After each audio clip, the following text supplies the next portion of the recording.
Mail collection time in a quiet corner of North Galway this morning. No longer the familiar rattle of envelopes dropping through the letterbox.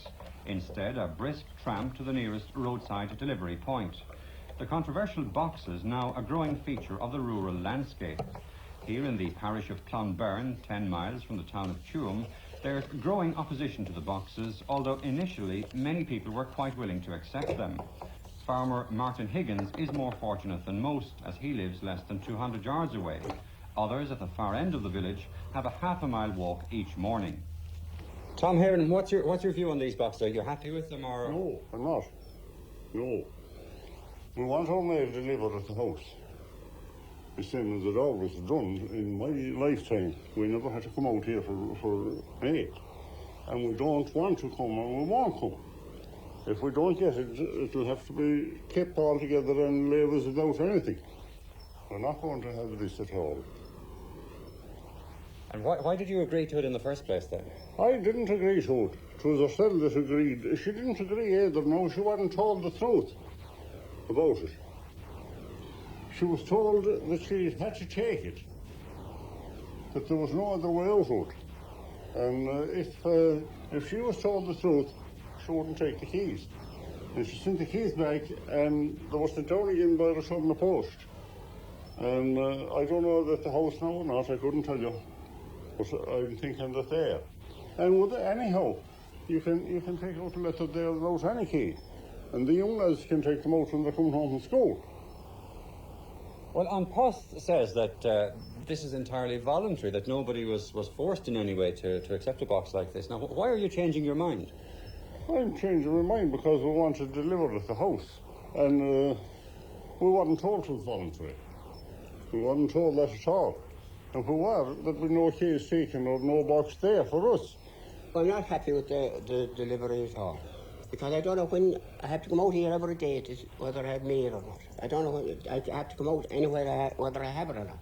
I don't know when I have it. And anyway, this box is not a safe box. Because anybody can come. You can come to any of these boxes and take up the mail out, and they may take it off of this box. Not my box, no, but it belongs to a man here. They may take it over that by a young fella. His son took the mail out without opening it up. And this is mine, and I can take it up and carry it away. No? Sorry. We don't bother. And that's the way it is. You see? But why did you agree to the box in the first place? Well, I never got a choice to agree. I was never put that question that I had a choice. I thought I had no choice.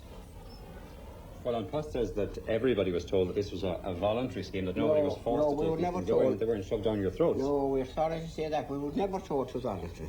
And what did they tell you? Well, they told us that this is what was going to happen. That this is where the mail will come to here. That the box was going up, and I didn't think I had a choice. And what do you want to see happening now? Well, I did. It would be a lot to have the mail delivered to. When anybody's there to deliver the mail to here, and they're able to come in another 100 yards and deliver the mail to the house like it was always did. What do people generally feel? Are you just on your own when you're opposing this, or are there people? There's nobody satisfied with it. Nobody satisfied with it. But there are others who are more willing to accept that costs have to be cut, and they feel that the boxes aren't all that great an inconvenience. Well, the way I take it is that if it saves the country to get out of the mess we are in, it's a small sacrifice. Or I'd prefer it to every second day deliveries, if that's on the pipe. I'm satisfied enough. I think it's bringing back where the spring wells are gone, the meeting places. That's headed that road there. It was a meeting place for the whole village. Are you worried about the security of the boxes? We've seen one of the boxes here actually being lifted up and taken away. Some of the other people tell us you can actually put your hand in and take away the letters. I can't. No, I've tried it. But it comes here that there's somebody around the place the time of day it comes. I think there's nothing to worry about in that case. We were led to believe that our mail would be in the boxes in good time and there'd be no problem. It's now 6:30 in the evening in a dark winter's evening when our letters arrive. We have to get a lamp, walk out to the head of the road, go missing, trying to get out these letters. I ask you, would Feargal Quinn and his buddies in the board of an post, would they go to O'Connell Bridge or somewhere like that and go Mickey Mouse and trying to get a few letters out of a box? That's when you'd have an outcry, and you'd have Gaybo and all the boys with him. And it's just not good enough. I'm not having the box any longer. I'm giving it back, and they can do what they like with my letters. I'm not taking out the boxes anymore. Protests from many rural dwellers have now been taken up by the IFA, whose senior officers are at present conducting a nationwide fact-finding tour. Already the organisation has had talks with An Post officials and with the Garda Crime Prevention Unit, and its members in County Galway are demanding that the whole experiment be scrapped. That is, they were caught into the thing initially, although An Post had stated clearly that in fact it was on a voluntary basis, but people, because of the salesmanship that was operated by the people that was going out erecting these boxes, fooled people into thinking if they didn't take them, the consequences was bad for them.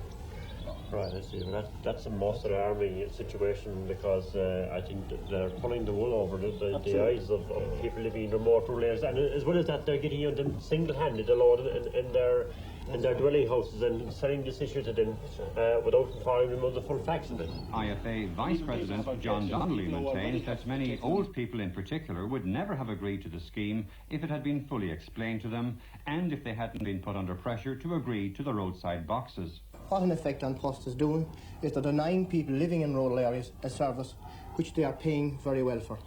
Now, I would hate to think the reaction that would be in a city of Dublin if people had to trample out at 6:30 at night with a lamp and look into a box to see how they got mail. So therefore, what I am saying to An Post and to Feargal Quinn, that we're not accepting what you are offering, and you have done a very bad job in researching this particular project.